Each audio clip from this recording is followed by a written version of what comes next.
আচ্ছা, সরিষার তেল কি আসলেই আমাদের শরীরের জন্য উপকারী? নাকি এটি আমাদের শরীরে নীরব ঘাতক হিসেবে কাজ করছে?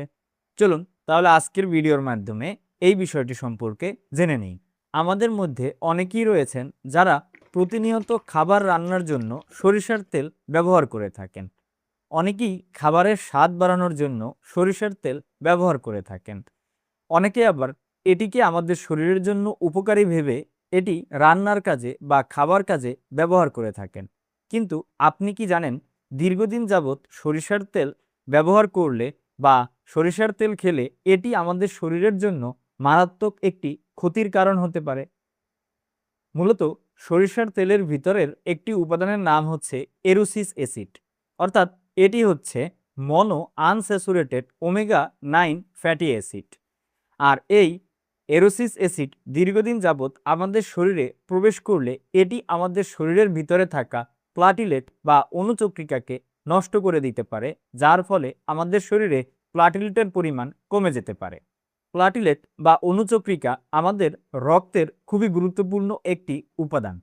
আমাদের রক্তে মূলত ৩ ধরনের উপাদান থাকে, আর সেই ৩টি উপাদান হচ্ছে আরবিসি বা রেড ব্লাড সেল বা লোহিত রক্তকণিকা, অন্যটি হচ্ছে ডাব্লিউবিসি বা হোয়াইট ব্লাড সেল বা শ্বেত রক্তকণিকা, আর সর্বশেষ হচ্ছে প্লাটিলেট বা অণুচক্রিকা, যাকে আমরা মেডিকেলের ভাষায় থ্রোম্বোসাইটও বলে থাকি।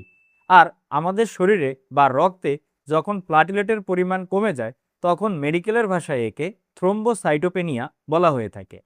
রক্তের এই ৩টি উপাদানই আমাদের শরীরের বিভিন্ন ধরনের গুরুত্বপূর্ণ কাজ করে থাকে। বিশেষ করে আরবিসি ও ডাব্লিউবিসি আমাদের শরীরের অনেকগুলো গুরুত্বপূর্ণ কাজ করে থাকে। আর এরপর প্লাটিলেট বা অণুচক্রিকাও আমাদের শরীরের গুরুত্বপূর্ণ কিছু কাজ করে। যেমন তার মধ্যে রয়েছে, এটি আমাদের শরীরের কোনো জায়গা কেটে গেলে রক্তকে জমাট বাঁধিয়ে দিয়ে আমাদের রক্ত পড়া বন্ধ করে।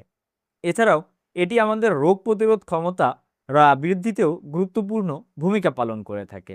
তাই কখনো যদি আমাদের শরীরে এই প্লাটিলেটস বা অণুচক্রিকার পরিমাণ কমে যায়, তখন আমাদের শরীরের বিভিন্ন জায়গা দিয়ে, অর্থাৎ আমাদের পায়ুপথ বা মূত্রনালী বা নাক দিয়ে, মুখ দিয়ে বা চোখ দিয়ে তখন রক্তক্ষরণ হতে পারে। তাই প্লাটিলেট আমাদের শরীরের জন্য অত্যন্ত গুরুত্বপূর্ণ।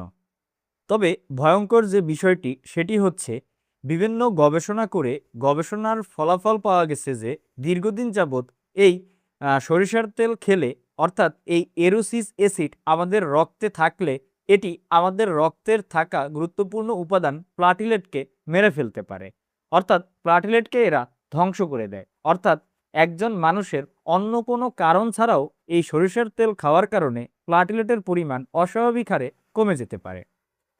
সাভার কিডনি হাসপাতাল ও ডায়ালাইসিস সেন্টার থেকে গত কিছুদিন আগে একটি ফেসবুক পোস্টের মাধ্যমে জানানো হয়েছে যে তাদের ওইখানে একজন রুগী এই সরিষার তেল খেয়ে যাওয়ার কারণে প্লাটিলেটের পরিমাণ অস্বাভাবিক হারে কমে গেছে। অর্থাৎ ডাক্তার ইতিহাস ও পরীক্ষার মাধ্যমে এই বিষয়টি বুঝতে পেরেছে যে এই সরিষার তেলের এই এরোসিস অ্যাসিডের কারণেই তার এই প্লাটিলেট অস্বাভাবিক হারে কমে গেছে। এছাড়াও বিভিন্ন বড় বড় হাসপাতাল বা বিভিন্ন বিদেশের যে বিশ্ববিদ্যালয়গুলো রয়েছে, তারা এই বিষয়টি নিয়ে বিস্তর গবেষণা চালাচ্ছে। তবে তাদের গবেষণায় যে বিষয়টি জানা যাচ্ছে সেটি কখনোই পজিটিভ আসতেছে না। অর্থাৎ এটি আমাদের শরীরের জন্য উপকারী নয়, বরং এটি আমাদের শরীরের জন্য এখন ক্ষতির কারণ হতে পারে। ভিউয়ার, সরিষার তেল আমরা অনেকেই স্বাদ বাড়ানোর জন্য খাবারে ব্যবহার করে থাকি বা রান্নার কাজে ব্যবহার করে থাকি। তবে কোনো খাবারই অতিরিক্ত মাত্রায় গ্রহণ করা উচিত নয়।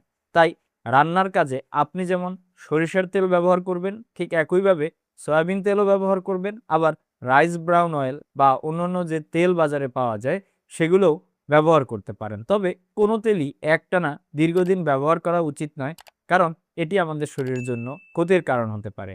তাই আশা করব আপনারা এখন থেকে সরিষার তেল ব্যবহার করার আগে অবশ্যই সচেতন হবেন।